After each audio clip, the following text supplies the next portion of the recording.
Cette émission vous est offerte avec la collaboration de la compagnie Homéocan et son excellent casse-grippe Homéococcinum, ainsi que Dr Ekeveg et sa ligne de produits homéopathiques.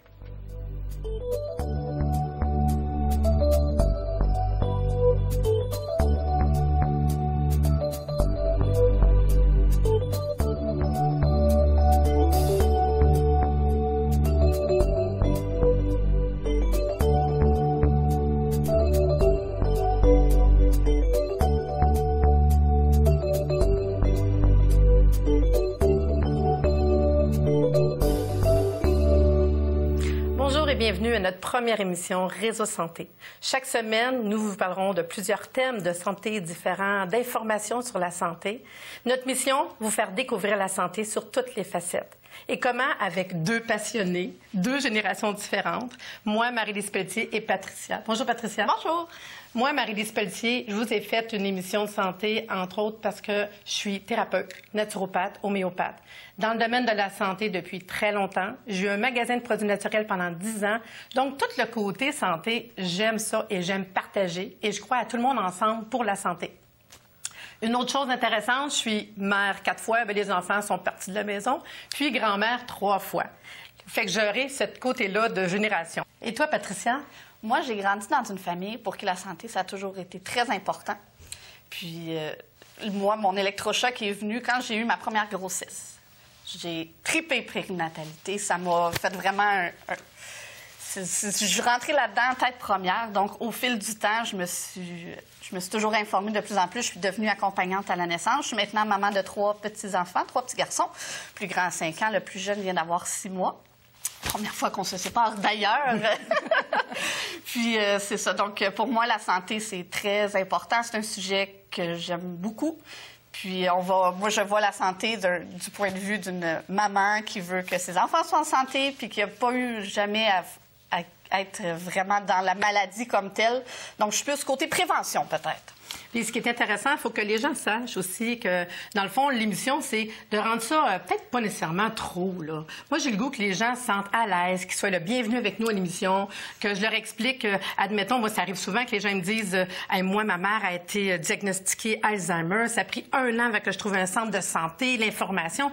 Si elle avait eu des informations déjà pertinentes, où aller, comment aller. Il y a des gens, des fois, ils ne savent même pas c'est quoi un C3S, un CLSC, d'aller voir le médecin, un thérapeute. C'est quoi? On peut-tu avoir quelque chose qui nous ressemble toutes, nous autres, dans le domaine de la santé? On veut semer des graines, oui, partager l'information. Puis c'est ça qu'on veut, puis c'est ce que j'espère qu'on va vous apporter avec l'émission, dans le fond. Puis toujours avec un paquet de gens avec nous invités. Puis un petit peu en interaction avec un site Internet, parce qu'on va avoir notre site Internet qui est www.arrsanté.ca, où les gens vont pouvoir, quand l'émission n'est plus, venir parler avec nous, discuter, échanger, partager et retrouver tout ce qu'on va parler comme thème à toutes les semaines à l'émission. Donc, si on fait une intervention avec quelqu'un, bien, ils vont pouvoir aller voir l'information. Puis je pense que ça, c'est un petit plus, là. Effectivement. Fait que c'est quelque chose qu'on souhaite qui va durer très longtemps. Fait que tout le monde y est pour une bonne émission de santé. Tout le monde ensemble. Fait qu'aujourd'hui, on va avoir en fait avec nous 2 invités. On va commencer par Lisanne Grégoire, qui est directrice générale Mieux-être à Laval. Bonjour Lisanne. Bonjour. Ça me fait plaisir de vous avoir avec nous aujourd'hui. Et l'autre invité qu'on va avoir avec nous, c'est Sandra Arestianu, qui est membre du CA Mieux-être à Laval. Mieux-être à Laval. J'ai un petit peu de misère avec la prononciation quand même. Hein? Fait que ça me fait plaisir de vous avoir avec nous. Merci, nous aussi. Merci de nous avoir invités. Puis, comme première chose qu'on voulait leur demander à eux autres, c'était par rapport à leur cheminement, je pense, hein? Oui, le cheminement de Mieux-être à Laval, c'est quoi? Où est-ce que vous en êtes rendu? Bon, bien, où on en est? Premièrement, la mission de notre organisme, c'est qu'on veut créer à Laval un centre où les parents vont avoir accès, puis vont pouvoir vivre la venue de leur bébé de la façon qui soit la plus harmonieuse puis satisfaisante pour eux. Ce que ça veut dire par là, c'est que chaque famille, c'est différent, les besoins ne sont pas les mêmes, il y a des inquiétudes quand on attend un bébé par rapport à l'accouchement, il y a des espoirs, il y a nos valeurs, notre culture, ça crée des attentes. Donc, nous, ce qu'on veut, c'est qu'ils puissent le vivre de la façon qui leur correspond le mieux puis qui répond le mieux à leurs besoins. Puis ça pourrait être quoi, les genres de besoins que les parents y ont? Ah, ben mon Dieu, il y en a qui vont avoir envie d'un accouchement plus naturel, d'autres veulent avoir beaucoup de monde qui les entoure au moment de l'accouchement. Les besoins peuvent être variés, là, ça va aussi être selon leur propre expérience, c'est quoi le type de peur qu'ils ont. Donc, l'approche va être très personnalisée. Ça fait partie de notre approche, là, de premièrement, reconnaître la famille comme le premier lieu d'épanouissement de l'enfant. C'est leur expérience, ça leur appartient. Donc, nous, on est vraiment focusés là, sur le couple, la nouvelle famille qui est en train de se créer. On n'est pas là pour leur dire quoi faire. Voici, quand on est enceinte, vous devez faire ceci, vous devez faire cela. C'est comme ça que ça se passe. On est plus là pour les entendre, les écouter, puis après, essayer de répondre à leurs espoirs, puis à tout ça. Donc, vous me demandiez aussi où est-ce qu'on en était rendu. Oui. Bon, ben le projet existe depuis, mon Dieu, on a commencé à en parler en 2008 via la table de concertation de Laval en conditions féminines. Puis là, de là, on a créé, toujours à la table, un comité santé puis un comité périnatalité. Puis là, c'est là qu'on a constaté qu'à Laval, il y avait une seule place pour accoucher, c'est la Cité de la Santé. C'est d'ailleurs le plus gros centre accoucheur au Québec. Ce qui est ironique quand même, parce que Laval se trouve être un des endroits au Québec où il y a le plus de naissances. Exactement. Bien, en fait, c'est là qu'il y a le plus d'accouchements. À la Cité de santé de Laval, là, il y a près de 5000 accouchements par année. C'est le plus gros centre accoucheur au Québec. Mais par contre, c'est justement l'unique choix. Alors, quelqu'un qui, par exemple, aimerait aller vers les services sages-femmes, bien, c'est pas disponible à Laval. Il y a plusieurs services sages-femmes. Il y en a 3, en fait, à Montréal. Il y a une maison de naissance aussi à Blainville, dans les Laurentides, mais à Laval, il n'y en a pas. Mais on a aussi constaté, quand on a fait nos devoirs, là, à l'époque, qu'il manquait aussi de ressources communautaires en périnatalité. Périnatalité, là, c'est autour de la naissance. Nous, on l'utilise souvent, mais je me rends compte que c'est pas toujours évident, là. Fait qu'autant la grossesse qu'après, dans le fond. Oui, et que pendant. Donc, on parle de cours prénataux, on parle de soutien à l'allaitement, d'accompagnement à la naissance. Tout ça, là, c'était assez peu développé, mais on a quand même des ressources communautaires en allaitement. Il y a Nourrissources puis la Leche. Alors, pour nous, ça, ce sont des organismes partenaires. Mais au niveau communautaire, là, le reste, c'était très pauvre. Il n'y a pas grand-chose. Pour ne pas dire rien. Il y a des maisons de la famille qui ont développé un peu de périnatalité par la force des choses, mais on n'a pas de centre de ressources périnatales. Pas personne que c'est sa force, disons. Voilà. Puis ça, il y en a 4 à Montréal, il y en a un à Saint-Eustache, un à Terrebonne. Il n'y en a pas à Laval. Alors donc, il y avait un besoin. Et où on en est, c'est que là, on a eu un terrain promis par la Ville. Ça, c'est des belles nouvelles. N'est-ce pas? Donc, on sait qu'on va être assez central à Laval, mais on ne sait pas encore exactement où. Il y a toutes sortes de petits détails à régler. Ensuite, on a de l'intérêt d'une firme d'architectes. On a de l'intérêt d'une firme d'ingénierie. On a aussi un commanditaire qui nous a aidés lors d'un événement récent qui s'appelle les aliments La Mère Poule. Okay. On est assez contents de les avoir parce qu'en plus, leur produit est très compatible avec nous. C'est des aliments naturels, sans additifs. Ils font des purées là, pour les bébés, puis des repas juniors pour les bébés, puis des sorbets. Bon. Alors, eux sont intéressés de continuer à nous aider pour construire le centre et tout ça. Donc, on a des belles collaborations qui sont en train de s'établir. C'est très encourageant. C'est intéressant. Merveilleux. Puis, pour ce qui est de Sandra, Sandra, aujourd'hui, tu es ici avec nous pour quelle raison? Bien, en fait, moi, je suis, disons, une usagère, quelqu'un qui voulait des services en périnatalité puis qui n'en a pas retrouvé. Donc, j'ai déménagé à Laval il y a 1 an et demi. J'habitais à Montréal avant et moi, dans ma tête, c'était toujours clair que le jour où j'allais vouloir un enfant, j'allais trouver une maison de naissance pour mon suivi. Et quand je suis arrivée à Laval, par la force des choses, quand j'ai voulu un enfant, bien, j'ai fait mes recherches et je n'ai pas trouvé de maison de naissance à Laval. Donc, c'est comme ça que j'ai découvert Mieux-être à Laval et que je me suis impliquée avec eux autres, oui. C'est intéressant. Oui. Je trouve ça qui est vraiment... moi, je sais que je regarde par rapport à moi, je recule là, quasiment 30 ans. Les accouchements comme ça, ils n'avaient pas à Laval. Je sais que j'ai fait, moi, des démarches pour ça, pour mes 4 enfants que j'ai eus. Puis c'était pas possible, c'était super difficile. Puis je vois que c'est long avant que des démarches qui se font tranquillement. C'est fou, là. Mais on est rendu là. Moi, je suis super contente pour les autres générations, en fait, là. Non, puis moi aussi, j'ai souhaité avoir une sage-femme pour mon 2e enfant. Puis j'ai eu la chance de l'avoir. Puis je dis tout le temps que j'étais quasiment plus contente quand je lui appelle la sage-femme pour savoir que j'avais ma place avec elle, que quand j'ai su que j'étais enceinte, je sautais partout dans la maison. C'est très rare quand même. C'est une chance d'avoir une sage-femme. Effectivement. Actuellement, il y a 2 % des Québécoises qui ont accès au service sage-femme. À Laval, c'est moins que ça parce qu'il y a quelques chanceuses comme Sandra qui ont réussi à avoir une place à Blainville.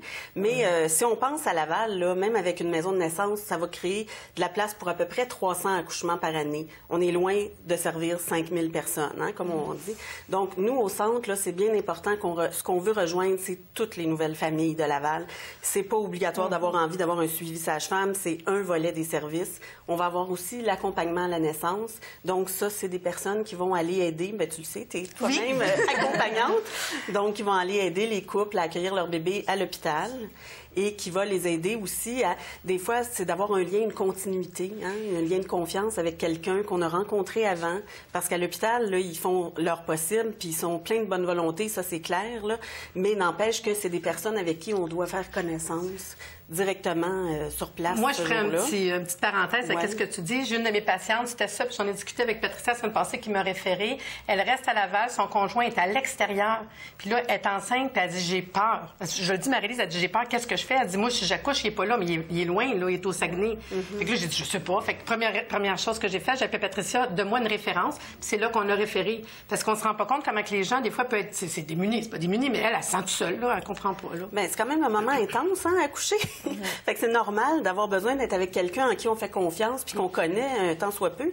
Puis le conjoint, surtout quand c'est un premier bébé, pour lui aussi, c'est nouveau. Fait que c'est sûr qu'il va être une ressource importante là, le jour de l'accouchement, mais lui aussi, il vit quelque chose de nouveau. Puis il peut pas dire « Oui, oui, c'est normal ce que tu vis. T'as l'impression que tu vas mourir là, il n'y a pas de problème, c'est normal. » Puis on lit beaucoup aussi pendant qu'on est enceinte. Puis à un moment donné, on est bouleversé par tellement d'informations que c'est bien d'avoir quelqu'un le jour J pour te mettre tout ça au clair puis te redonner confiance en toi. C'est ça, qui t'aide à focusser. Puis un lien de confiance, c'est vraiment ça le mot, le terme là, par rapport à ça.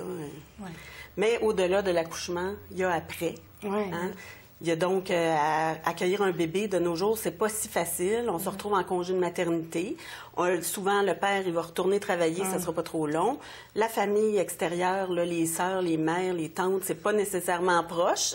Non, la réalité, tout le monde travaille quand même. Exactement, même si sont proches, sont occupés.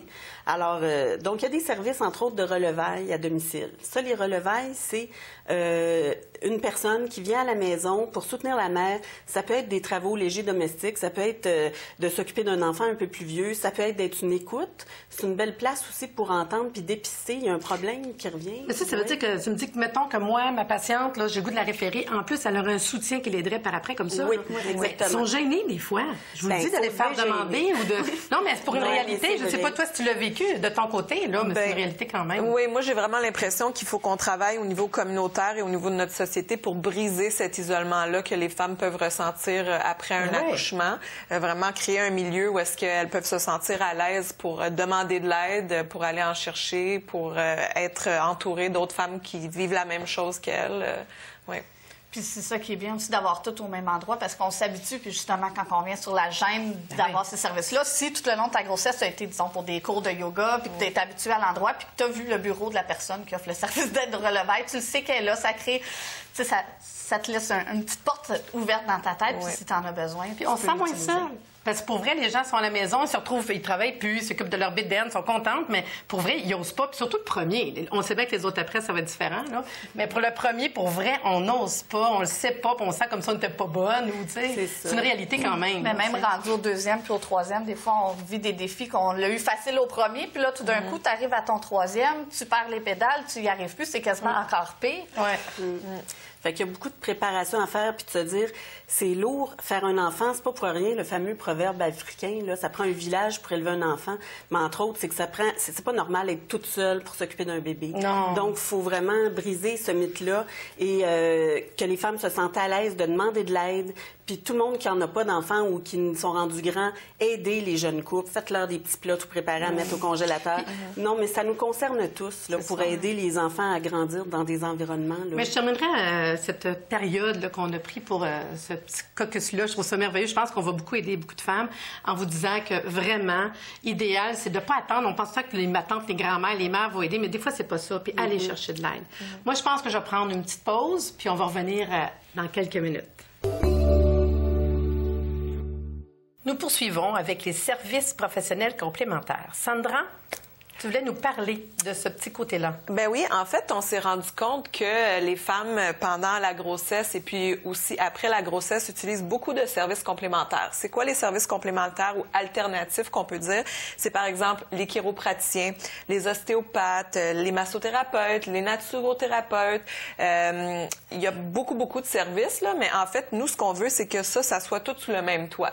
Que ce soit vraiment des intervenants qui sont habitués à la périnatalité, qui savent comment travailler avec les femmes enceintes, puis que les femmes qui sont déjà dans notre centre puis qui viennent, ben ils ont accès à ça sur place. Puis c'est vraiment une équipe de travail, une équipe multidisciplinaire qui travaille vraiment ensemble autour des femmes. C'est sûr que on veut que ces services-là soient offerts à des coûts quand même plus abordables que le privé, parce qu'en ce moment, tout ça est au privé. Là, ouais. Ce qui est intéressant, c'est que j'imagine aussi de faire des études de cas s'il y aurait un problème ou être capable de référer entre un thérapeute et l'autre. Exactement. On veut vraiment que ce soit une équipe parce qu'on se rend compte qu'en ce moment, dans le système, c'est vraiment chacun travaille de son côté.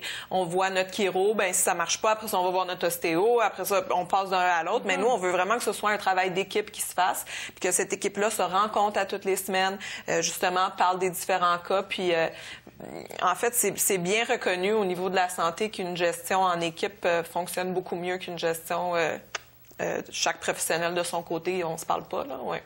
Donc, c'est vraiment ça qu'on veut aller chercher avec ces services-là. C'est bien d'avoir un milieu déjà spécialisé périnatalité pour ça, parce que bien souvent, c'est quand on arrive à la grossesse qu'on devient sensibilisé à tout le côté alternatif de la santé, qu'on veut plus prendre de médicaments, qu'on veut se mettre à manger mieux, qu'on essaye justement d'aller vers l'ostéo si on n'a jamais été avant. Exactement. Puis on veut pas...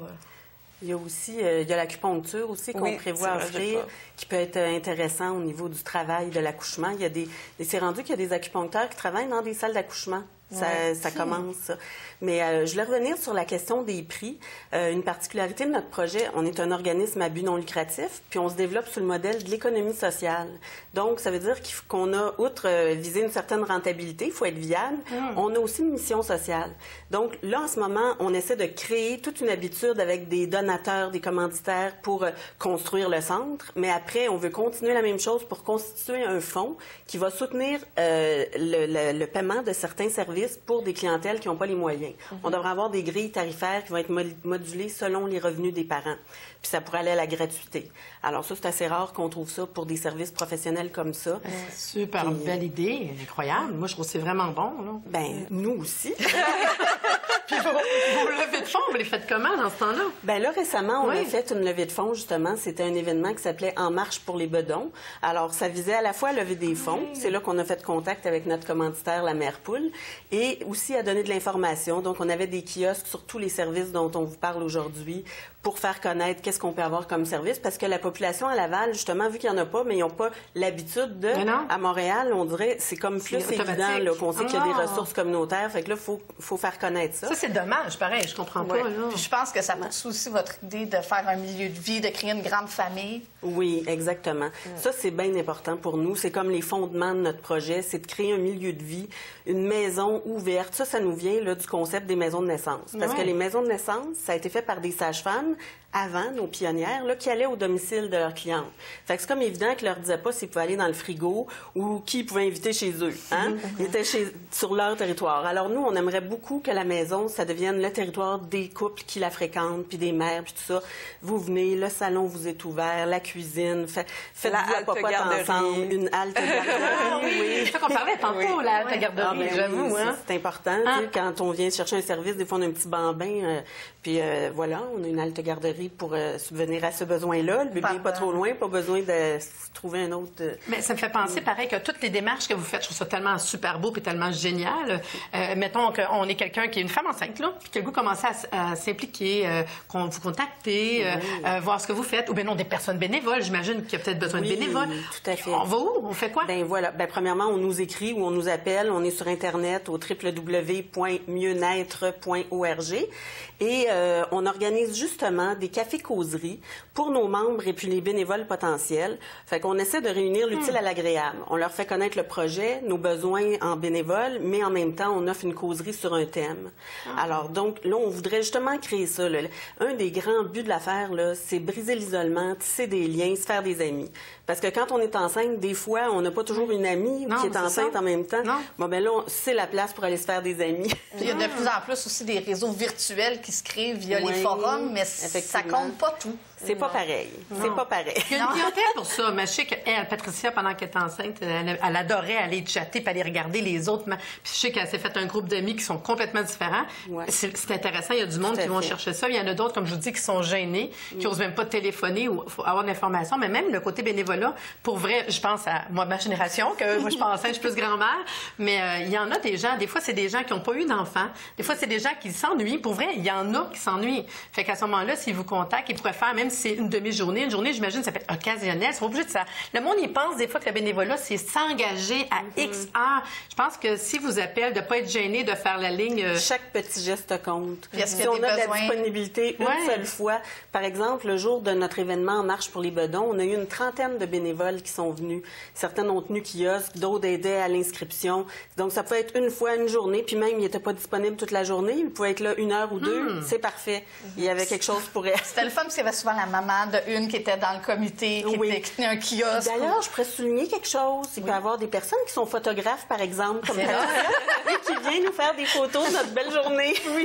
Alors vraiment, là, toutes sortes de participations. Des fois, ça peut être juste, on vous remet des cartes postales, puis quand vous allez magasiner, vous en donnez. Vous voyez une femme enceinte, vous lui faites connaître le projet, vous l'invitez à aller visiter notre site Internet. Ça peut être aussi simple que ça. Des fois, ça peut être faire des appels avant une activité. On pense que le contact, des fois, par téléphone, ça aide à stimuler la participation. Fait que ça, il y a vraiment de la place pour tout. Faut pas se gêner. Donc, l'aide de tout le monde est la bienvenue. Mais j'ai peut-être une dernière chose, c'est le téléphone quand même, parce que c'est sûr qu'on parle Internet, mais moi, je pense à ma génération. Oui. Là. Le téléphone, vous contactez? Oui, c'est le 450-664-0441. C'est le fun. Fait qu'on prend une petite pause, puis on va revenir en discutant, peut-être closer ça, là, avoir une dernière petite chose. Avec d'autres pistes intéressantes sur le sujet. Parfait. Pour terminer cette belle première émission, qu'est-ce qu'on n'a pas dit? Il me semble qu'on a abordé... Je sais que tantôt, Sandra, tu me dis que tu aimerais ça parler des services... Bien, en fait, moi, ce que je voulais juste redire comme point, c'est vraiment l'espèce de milieu qu'on veut créer. On veut vraiment créer une communauté dans laquelle les femmes se sentent à l'aise. On trouve que dans les dernières générations, ça s'est perdu un petit peu. On n'a plus des grandes familles comme on avait avant. On n'a plus de tantes. Nos mamans sont encore dans le milieu du travail. Ils peuvent pas nécessairement venir nous aider tout le temps. Donc, c'est vraiment ça. On veut briser l'isolement des mères. Puis, on le voit avec nos taux de dépression postpartum qui sont très élevés dans notre société, qu'il faut vraiment que ces mamans-là soient encadrées puis soient bien prises en charge puis qu'ils trouvent un milieu où est-ce qu'elles se sentent à l'aise de partager. Ça, c'est un bon point. Ouais. D'aller se trouver un modèle, des fois, qui est différent de celui qu'on a côtoyé dans notre famille aussi. C'est partagé, effectivement. Puis, par exemple, c'est une des caractéristiques de la façon dont on veut aborder les cours prénataux.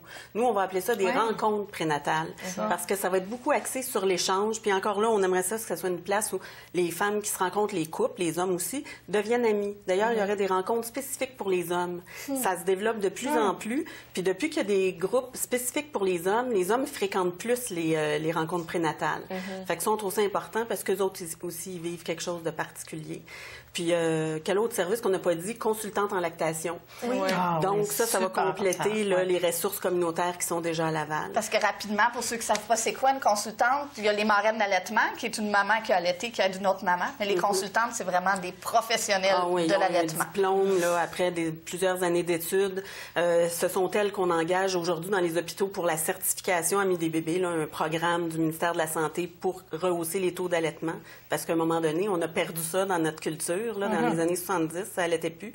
Fait qu'on est toujours en train d'essayer de remonter ça. Puis c'est pas simple, parce qu'il faut faire attention de pas mettre trop de poids sur les épaules des mères. C'est vraiment pas facile. On dit ça, puis moi, je dis, ça fait 28 ans qu'on disait tantôt, puis même moi, c'était quand même tabou. C'était pas quelque chose de... Non, là. Moi, c'était les pilules pour arrêter la lactation. Puis, écoutez, c'était quelque chose... De loin. On parle de loin. Puis, on parle pas 1901, tranquille. Il faut faire attention qu'on ne change pas une société avec chaque individu. Comme on disait tout à l'heure, c'est important que la mère qui est là, qu'elle vive son expérience de maternité de la façon qui soit la plus satisfaisante pour elle. Puis ça, c'est pas en y mettant des pressions indues sur les épaules.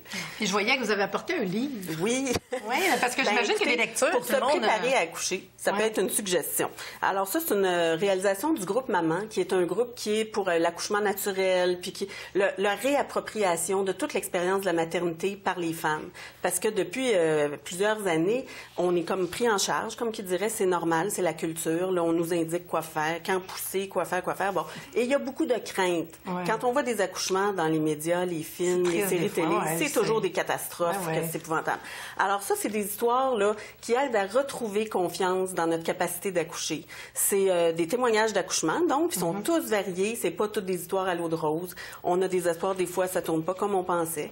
Puis c'est agrémenté aussi de textes de réflexion par des médecins, sages-femmes, infirmières, toutes sortes de personnes qui viennent nous apporter un regard différent, un petit recul, une réflexion sur la douleur, par exemple. C'est quoi la douleur dans notre société, puis comment on perçoit tout ça. Alors, c'est un livre qui fait du bien. Vraiment. Tu disais, c'est plein de fois qu'elle disait. Peut-être, dis-nous donc notre titre, j'ai même pas dit. Au cœur de la naissance, témoignage et réflexion sur l'accouchement. Moi, je l'ai lu et relu avant chaque accouchement, puis je le lisais un petit peu à chaque soir avant d'accoucher pour me mettre dans l'inspiration du moment présent. Puis c'est devenu une lecture obligatoire au bac sage-femme. Bravo! Puis un autre livre qui, personnellement, est un coup de cœur, c'est le livre d'Isabelle Brabant, qui est une sage-femme. C'est... Une naissance heureuse. Merci, Lisanne. Une naissance heureuse qui est vraiment bien pour une introduction dans c'est quoi un accouchement naturel, toutes les alternatives, qu'est-ce qu'ils font à l'accouchement, à l'hôpital, qu'est-ce que chaque geste médical implique, pourquoi est-ce que je dirais oui ou non. Je trouve que c'est vraiment, vraiment bien. Puis aussi plein de beaux témoignages dedans. Ça serait le fun de dire aux auditeurs le site Internet www.arrsanté.ca. Ce qu'on va faire à chaque émission, on va aller mettre les photos des livres, des articles. Il y a des vidéos qu'on a pour le côté accouchement, toute l'information par rapport à ce qui s'est dit aujourd'hui. On va vous mettre des articles, des informations. Fait qu'allez-y lire, parce que des fois, je sais que les émissions passent vite, mais qu'on a le goût de... Même nous, on aimerait ça vous partager tellement plein d'informations. Vous êtes capable d'avoir tous les liens aussi, pour autant pour notre thérapeute ici que pour notre dame. Vraiment, ça serait des choses, informations vraiment merveilleuses qu'on peut donner. Là. Oui. Puis, on avait aussi un petit spécial pour vous. À chaque émission, on va vous proposer un défi. C'est ça. Le défi santé. C'est ça. Fait qu'à toutes les émissions, on a un défi, puis on a un gros défi ce matin. Le défi santé de cette émission, c'est un verre d'eau. C'est tout simplement le verre d'eau. Ça a l'air drôle, là, mais de boire un verre d'eau. Le meilleur moment de boire votre verre d'eau, c'est le matin à jeun. On est clean, on n'a pas mangé, on n'a rien fait. Il faut comprendre que l'eau, notre corps est fait à plus de 80% d'eau. Fait que ce qu'on vous demande, c'est boire un verre d'eau par jour minimum. Puis c'est vraiment quelque chose, c'est banal. Je vous le dis, le monde... Puis on n'est pas obligé d'aller acheter une bouteille d'eau. Le monde, des fois, ils sont rendus qu'ils ont quasiment peur d'avoir de l'eau ordinaire du lavabo. Franchement, là, hein? Un verre d'eau par jour, c'est vraiment ce que je vous conseille à tout le monde. Puis à chaque semaine, on va mettre comme ça un défi santé. Je pense que c'est quelque chose qui va nous donner un petit in. Puis... j'ai amené ce matin, vous avez vu sur notre table, justement pour les femmes enceintes, puis les noix. C'est quelque chose que je vous conseillerais, des petites choses faciles à mettre sur le comptoir dans la cuisine. Moi, j'ai toujours une petite assiette avec des noix, des fruits. Ce matin, j'ai amené des noix de Grenoble. Très, très plein de minéraux. Donc, je vous dis de manger quelques noix de Grenoble et c'est fini, là. Donc, ça m'a fait plaisir de vous recevoir avec nous aujourd'hui, de faire partie de notre première émission. Un gros merci et je vous dis à la prochaine.